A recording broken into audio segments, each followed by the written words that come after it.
विश्व हाथी दिवस मना रही है, लेकिन छत्तीसगढ़ में हाथियों की मौत का सिलसिला थम नहीं रहा। छत्तीसगढ़ बनने के बाद से प्रदेश में अब तक 78 हाथियों की जान जा चुकी है, जबकि सिर्फ रायगढ़ जिले में ही तकरीबन 35 हाथी अब तक मारे जा चुके हैं। इतना ही नहीं, अब तक 109 किसानों ने हाथियों की चपेट में आकर अपनी जानें गंवाई हैं। इन सब के बावजूद जिले में हाथियों को लेकर कोई कार्य योजना अब तक धरातल पर नहीं उतर पाई। पिछले 2 महीने के भीतर 8 हाथियों की जान जा चुकी है। इसमें से 2 हाथी तो हाल ही में रायगढ़ जिले के धर्मजयगढ़ क्षेत्र में मारे गए।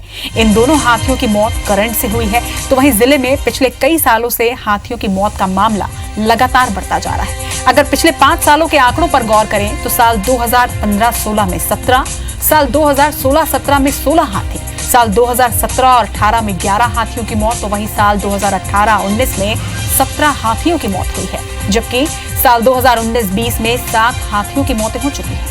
वन विभाग के आंकड़ों के मुताबिक पूरे प्रदेश में अभी 241 हाथी घूम रहे हैं और इसमें रायगढ़ जिले के धर्मजयगढ़ छाल घरघोड़ा क्षेत्र में तकरीबन 35 हाथियों का दल घूम रहा है। हाथी न सिर्फ किसानों की खड़ी फसल को नुकसान पहुंचा रहे हैं, बल्कि कई किसानों की अब ततक जान भी जा चुकी है हाथियों के हमले से। पिछले 8 साल में हाथियों ने 2467 ग्रामीणों के मकानों को तोड़ा है, जबकि 20,498 हेक्टेयर की फसल को भी रौंदा है।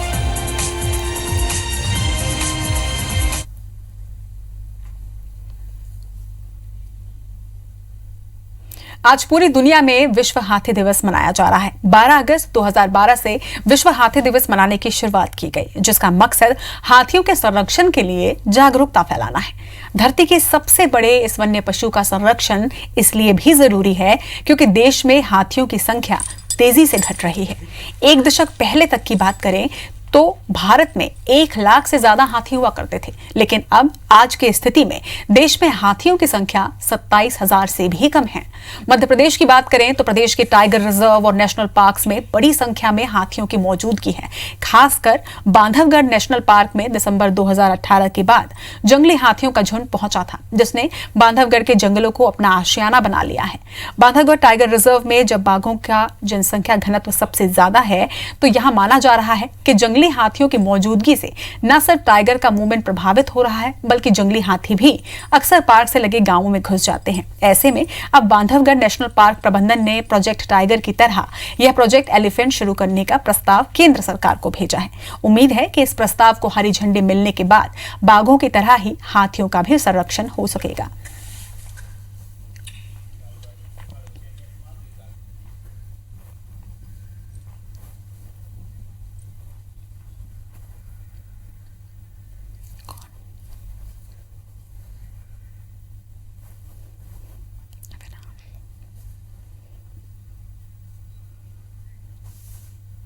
चलिए और ज्यादा जानकारी के साथ हमारे 2 सहयोगी जुड़ रहे हैं। जबलपुर से हमारे साथ विजेंद्र पांडे और अविनाश पाठक हमारे साथ रायगढ़ से जुड़ रहे हैं। पहले रुख करेंगे जबलपुर का। विजेंद्र हमारे साथ है। विजेंद्र, विश्व हाथी दिवस है, ऐसे में मध्य प्रदेश में हाथियों के संरक्षण के लिए किस तरीके के प्रयास किए जा रहे हैं?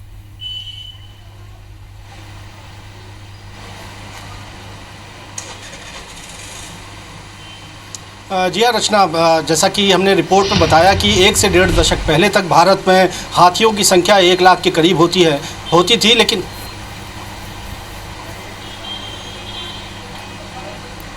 जी विजेंद्र।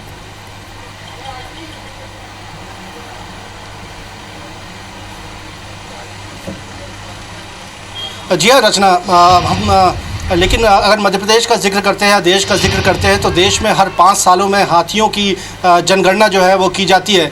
साल अगर 2012 में देश में हाथियों की संख्या 29,000 थी, लेकिन 2017 की जो जनगणना थी उसमें यही आंकड़ा घटकर 27,000 हो गया। इधर मध्य प्रदेश के अगर टाइगर रिजर्व्स की बात करते हैं तो यहाँ पर भी बड़ी संख्या में हाथियों की मौजूदगी है। हालांकि उनका इस्तेमाल टूरिज्म सेक्टर में किया जाता है, लेकिन बांधवगढ़ टाइगर रिजर्व में बड़ी संख्या में हाथी माइग्रेट होकर पहुंचे हैं। ये उड़ीसा के जंगलों और छत्तीसगढ़ के जंगलों से यहाँ तक पहुंचे हैं और एक बड़ा खतरा उनके कंजर्वेशन को लेकर है, बड़ा सवाल उनके कंजर्वेशन को लेकर है, क्योंकि टाइगर की डेंसिटी बांधवगढ़ में ज़्यादा है और साथ ही साथ ऐसे में वो माइग्रेट होकर आसपास के जो ग्रामीण क्षेत्र हैं वहाँ पर भी पहुँच जाते हैं और ऐसे में एक टकराव के हालात भी यहाँ पर बनते हैं। यही वजह है कि बांधवगढ़ नेशनल पार्क ने अब एक प्रस्ताव केंद्र सरकार को भेजा है कि प्रोजेक्ट टाइगर की ट्रू कॉपी के तौर पर एक प्रोजेक्ट एलिफेंट भी शुरू किया जाए, जिसमें टाइगर्स की ही तर्ज पर हाथियों का भी का जो संरक्षण है वो किया जा सके।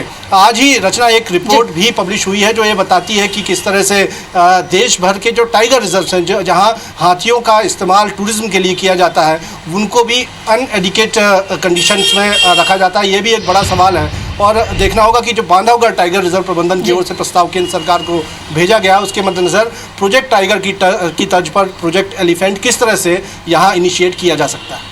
बिल्कुल, ये देखने वाली बात होगी। इस वक्त रुख करेंगे रायगढ़ का, जहां से अविनाश हमारे साथ हैं। अविनाश, छत्तीसगढ़ में स्थिति की अगर बात करें तो थोड़ी चैलेंजिंग ज्यादा होती है, क्योंकि छत्तीसगढ़ की बात करें तो 5 सालों में जहां 78 हाथियों की मौत हुई है, तो वहीं हाथियों के हमले से 109 लोगों ने भी अपनी जान गंवाई है। तो छत्तीसगढ़ सरकार के लिए ये ज्यादा चैलेंजिंग है, क्योंकि एक तरफ गजराज को भी बचाना है तो दूसरी ओर गजराज से इंसानों को भी बचाना है।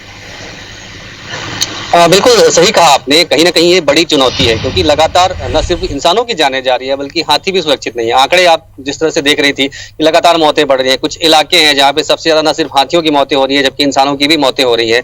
तो इसको लेकर कार्ययोजना बनाए जाने की जरूरत है। और ये विडंबना कही जाएगी कि जब जब मौतों का जो आंकड़ा है वो बढ़ता है या हाथियों की मौतें लगातार होती हैं, तो ये सरकारी बयान जारी किया जाता है कि कॉरिडोर बनाए जाएंगे या हाथियों के संरक्षण के लिए प्रयास किए जाएंगे, लेकिन जो योजनाएं होती है वो धरातल पर कहीं ना कहीं उतर नहीं पाती। अगर छत्तीसगढ़ बनने के बाद से लेकर अब तक की बात करें तो अभी तक कोई बड़ी कार्य योजना ठोस रूप पर हाथी प्रभावित इलाकों के लिए नहीं बनाई गई। और यहाँ के जो लोग हैं जो लगातार वन्य प्राणियों के संरक्षण के लिए संघर्ष कर रहे हैं, वो लड़ाई लड़ रहे हैं, लेकिन इसका कोई हल होता नजर नहीं आता। राजेश त्रिपाठी जी हमारे साथ जन चेतना मंच के संयोजक हैं, लगातार जल जंगल की लड़ाई लड़ रहे हैं। आपसे जानना चाहूंगा त्रिपाठी जी, जिस तरह की स्थितियां हैं, आंकड़े कहते हैं कि हाथी भी सुरक्षित नहीं है, इंसान भी सुरक्षित नहीं है, किस तरह की स्थिति नजर आती है छत्तीसगढ़ में आपको? देखिए, सबसे बड़ी बात यह है कि हाथी हमारे पास नहीं आ रहे हैं, बस्तियों में और शहरों में नहीं आ रहे हैं, बल्कि हम विगत 100 सालों से जिस तरीके से हमने पहले जंगलों पर हमला बोला है कि विकास के नाम से हमने जंगल को नष्ट किया, जो जंगली जानवर उनके खाद्यान्न को नष्ट किया।